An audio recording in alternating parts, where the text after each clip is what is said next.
All right, Shalom. This is a brother Nahalia from the GMS Orlando camp. I want to start off by giving all praise, honor, and glory to Yahweh, Bahashem, Yahweh Shai, Bahashem, Rakakodash. Double honors to the apostles and the elders of Great Millstone, who are the elders of Yasher Allah, and the sincere salutation to all you Akim, who are preaching this word and believing this word, and to the Akwath, who are believing this word in all truth and in sincerity. Yahweh is the name of the one they ignorantly call God. Yahweh Shai is the name of the one they ignorantly call Jesus. Bahashem is in the name, Rakah is spirit, Kodash is holy, Akim is brothers, Akwath is sisters, Shalom means peace, and Yasher Allah is Israel in the ancient Paleo-Hebrew. All right, I want to go into a lesson based on this article. It says, humanity is not sustainable. 60 Minutes airs apocalyptic predictions to ring in the new year.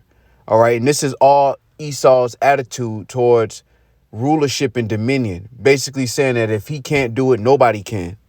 So when you go into this article, I'm going to jump down to the point.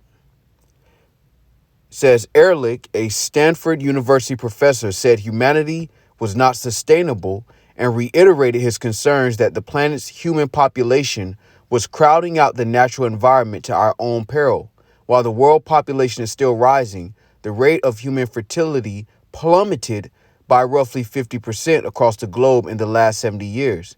The average family had 5 children in 1952, but now has fewer than 3. All right, and I want to go into a lesson on this through the spirit because, again, it's all a mismanagement of resources, okay?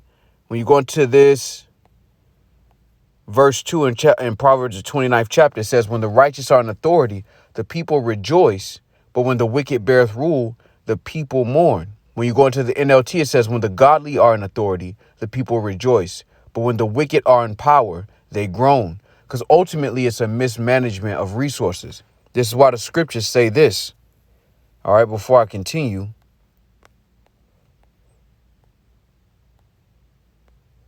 This is 2nd Ezra chapter 6 and verse 9. For Esau is the end of the world, and Jacob is the beginning of it that followeth. Because ultimately the world is seeing that Esau is not fit to rule. All right, all the land that is on the planet Earth, and Esau is saying that it's overpopulated. Not counting the Amazon rainforest, not counting Texas. You know, like there's land on land on land on the earth, but the management of it is being corrupted by Esau Edom. And this is why the Lord is going to remove him from power. All right. There's Ecclesiastes chapter 10 and verse 8.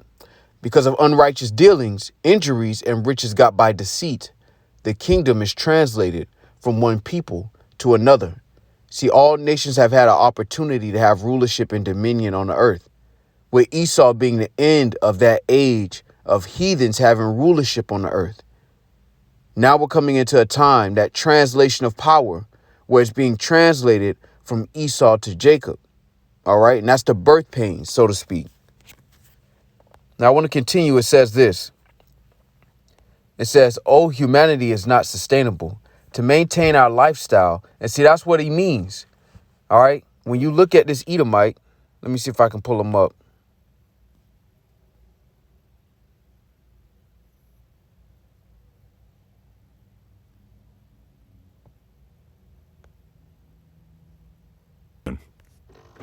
Too many people, too much consumption.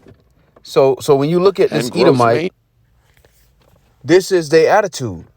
It ain't that the earth can't sustain life.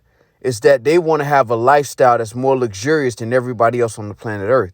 And because of that, they'll get on these cameras and they'll get on these news papers and these articles and these interviews and say, look, the earth is populated. But ultimately, it's because they want to be able to live in luxury while everybody else suffers. When you look at the condition of the world now, very few people get to actually enjoy the world, enjoy the earth. And most people on the earth are suffering. Most people on the earth are suffering. That's the reality. Under Esau Edom, most people on the planet are suffering. And this is why they're saying the earth is overpopulated, because, again, this is a statement based on Edomite thought process. All right. And again, the scriptures say their desire is as hell and is as death. All right. real quick. This is Ecclesiastes chapter 10 and verse 10. The physician, which is Yahweh Shai, cutteth off a long disease, and he that is today a king, tomorrow shall die. All right. And Esau's mismanagement of resources has been seen and witnessed and experienced by the entire planet, and is about to be experienced by his own people. When you go into 2nd Esdras, the 15th chapter, and it talks about sedition, that's Edomites going against their own government because they realize that their own people are stealing from them too. And that's the condition of the world. That's who is in rulership and who is in control of the resources. All right. And this is why he says that the earth is overpopulated. All right. So real quick, if I can, I want to see if I can bring out some of this article or some of this interview. 50 years, the abundance of global wildlife has collapsed 69%, mostly for the same reason. Too many people, too much consumption, and growth mania. At the age of 90, biologist Paul Ehrlich may have lived long enough to see some of his dire prophecies come true. You seem to be saying that humanity is not sustainable. No, humanity is not sustainable. To maintain our lifestyle, yours and mine, basically, for the entire planet, you'd need... No, he said yours and mine. And what was he talking about? Those are two, what appears to be Edomites talking to each other.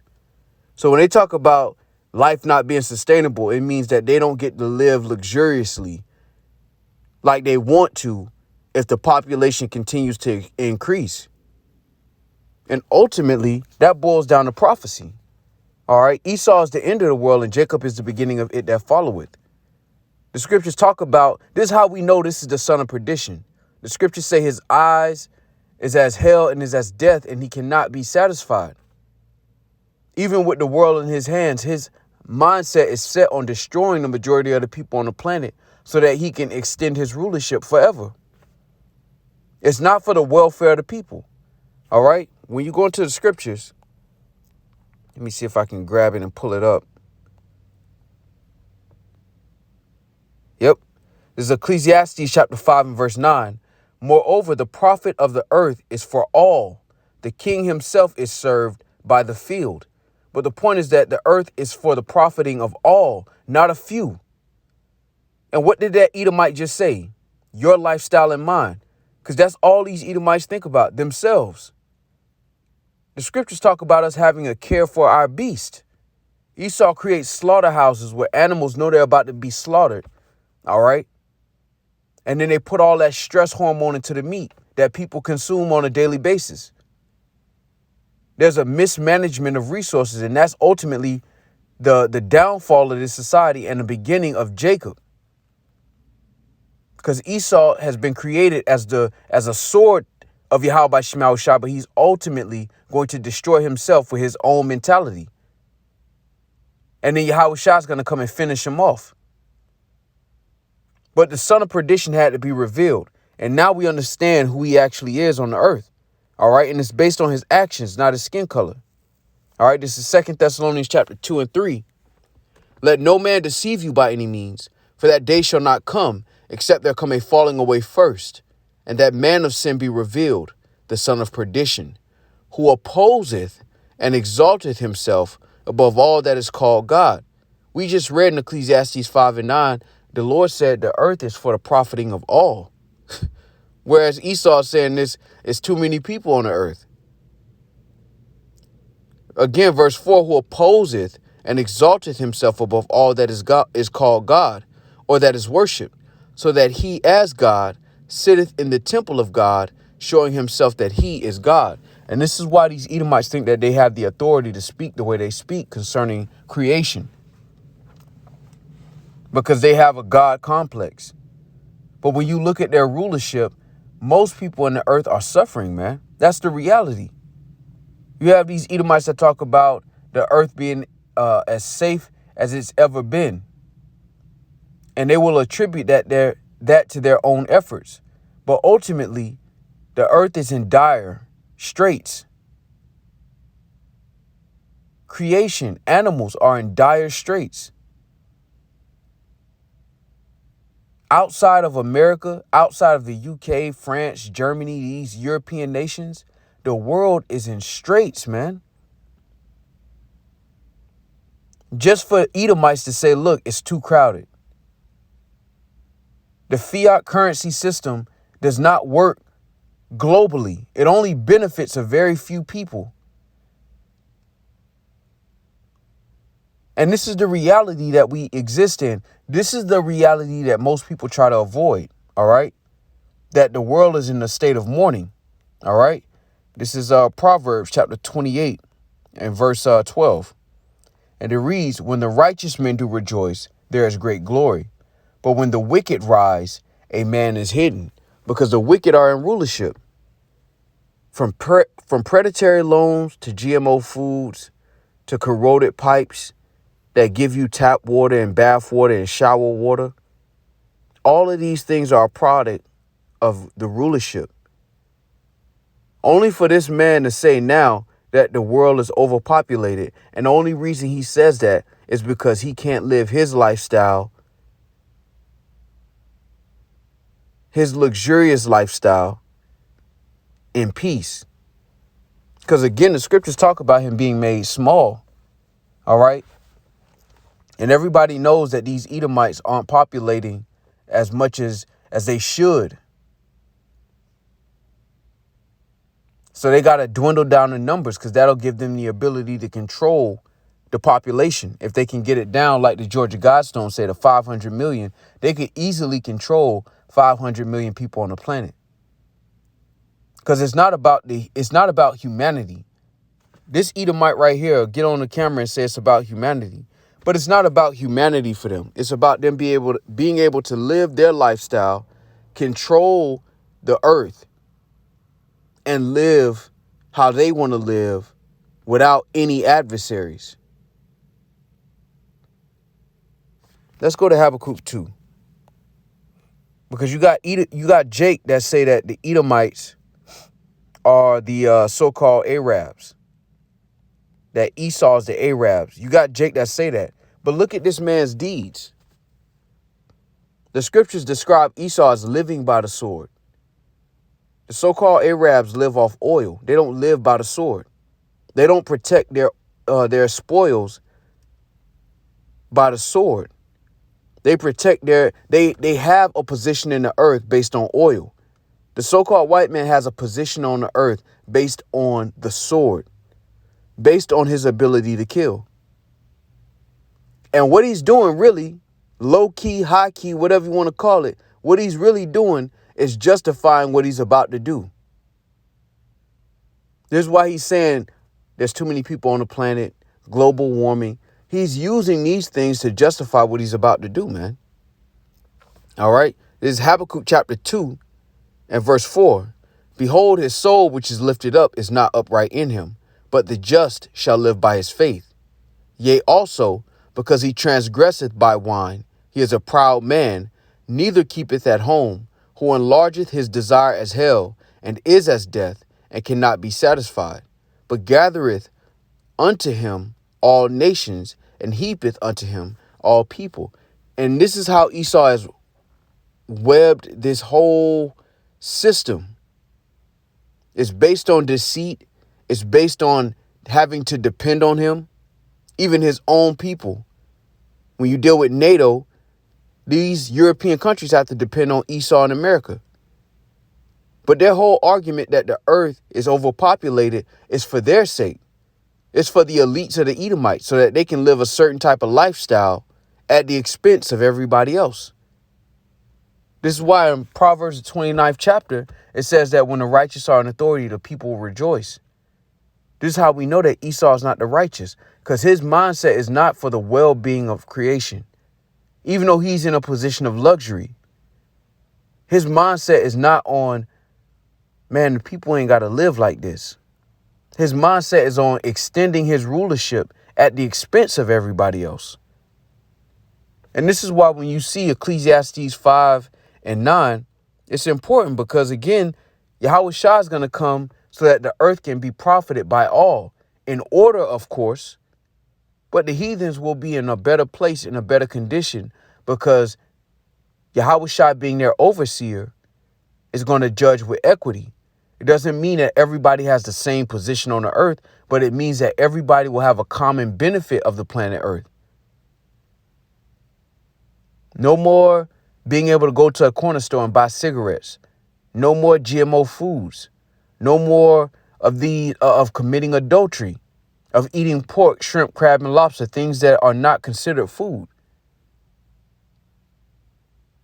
After 7 years, there's a debt release. All of these things that go into the law, statutes, and commandments is the welfare of the world. These things are not being implemented because the wicked are in rulership. And these are the same people that are saying the earth is overpopulated. The same people that are abusing the resources of the earth. When you go into Wisdom of Solomon, the 6th chapter, it says this. Wisdom of Solomon 6:24. But the multitude of the wise is the welfare of the world, and a wise king is the upholding of the people. And Esau is not a wise king. He's a deceptive king. Because the things that he says and the things that he does are different. They'll go into a nation's lands and say that they're pushing forth democracy, but somehow that land's oil come up missing.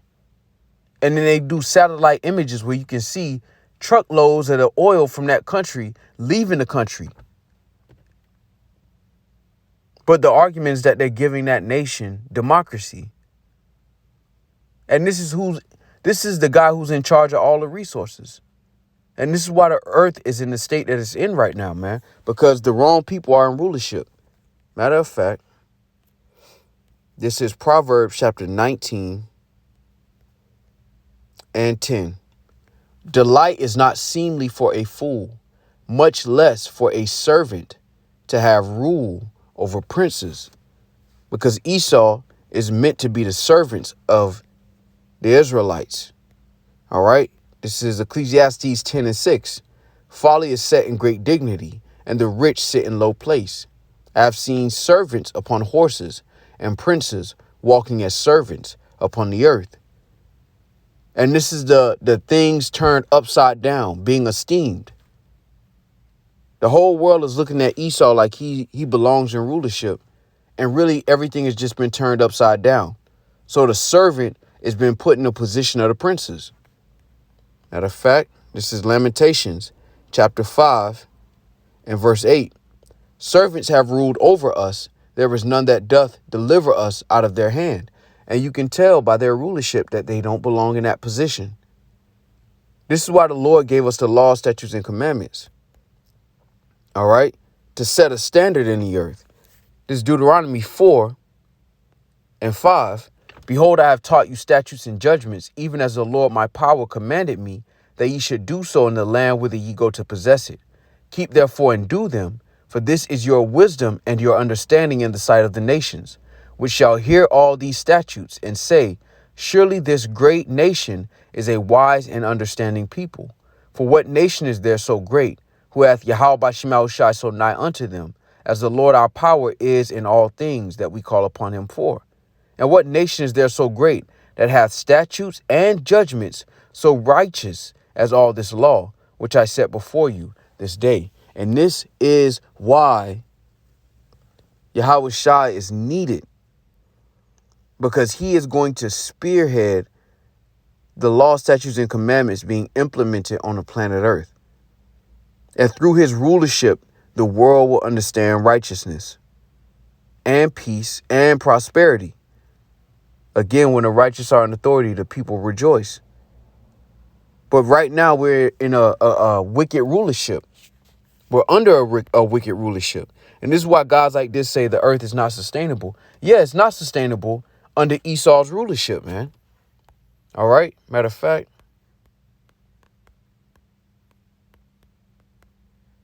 let's go to Matthew chapter 24 and 22. It says, and except those days should be shortened, there should no flesh be saved. But for the elect's sake, those days shall be shortened. Because it's not sustainable under Esau Edom's rulership. That's why the Lord is going to do this. Ecclesiasticus chapter 2. Oh, I'm sorry, Ecclesiastes chapter 10. And I want to go to verse 4. The power of the earth is in the hand of the Lord, and in due time he will set over it one that is profitable. Because Esau is not profitable to the planet. And now his only argument is that it's just too many people here. No, it's a mismanagement of resources. And it's plain to see. It's easy to see. There's plenty of land on the earth, but it's being mismanaged.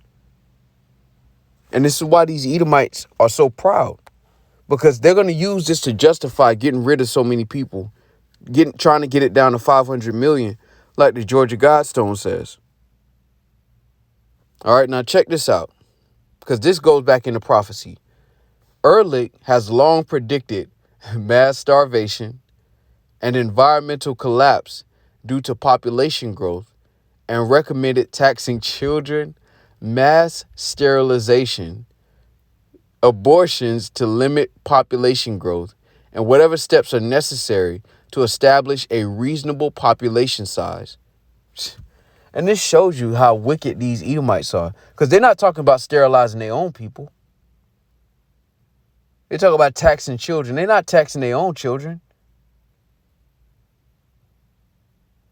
But check this out. I say he predicted mass starvation. Well, the Lord said that.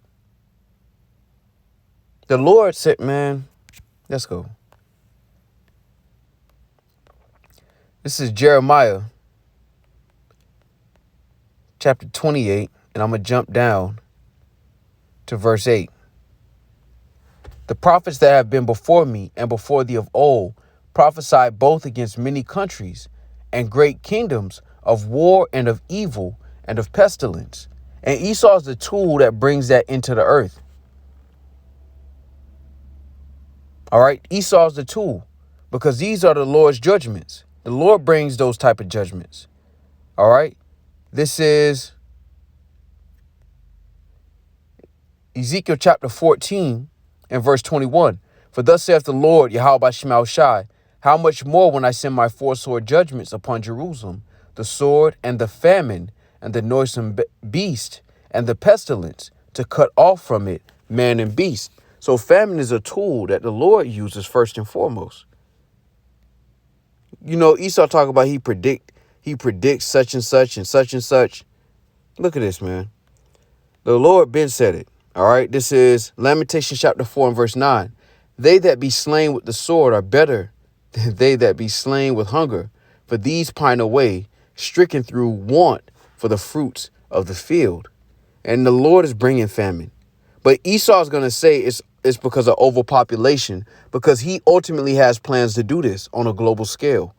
All of this is falling into Esau's plan, but that plan was given to him by Yahweh Shemel Shai.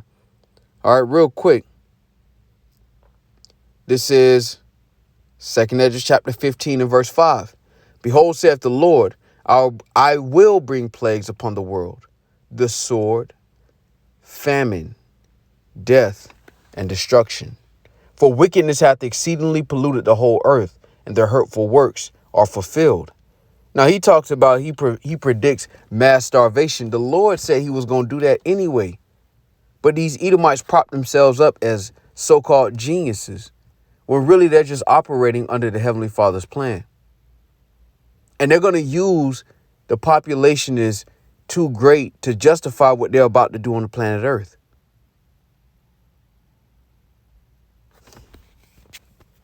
Real quick.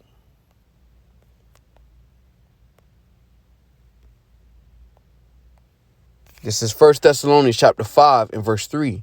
For when they shall say peace and safety, then sudden destruction cometh upon them, as travail upon a woman with child, and they shall not escape. Because Esau's whole argument, the way he's going to try to bring in this so-called new world situation, is based on the desire for peace and safety.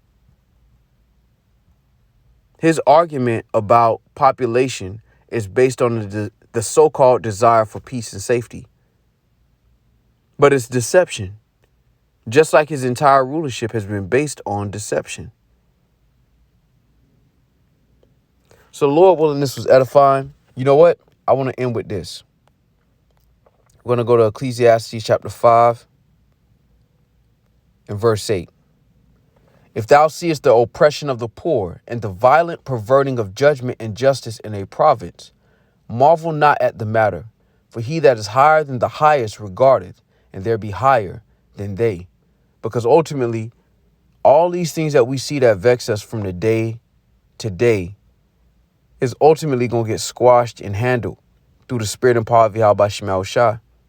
These things are brought out for edification, but ultimately the Lord is going to deal with this. That's why the Lord said in Ecclesiasticus, he was going to translate the kingdom or give the kingdom to one that is profitable, namely Yahweh Shah HaMashiach. So Lord willing, this was edifying. With that, I want to give all praise, honor, and glory to Yahweh, Bahashem, Yahweh Shai, Bahashem, Rakakodash. Double honors to the apostles and the elders of Great Millstone, who are the elders of Yasha Allah, and a sincere salutation to all Yuakim, who are preaching this word and believing this word, and to the Akwath, who are believing this word in all truth and in sincerity. Shalom.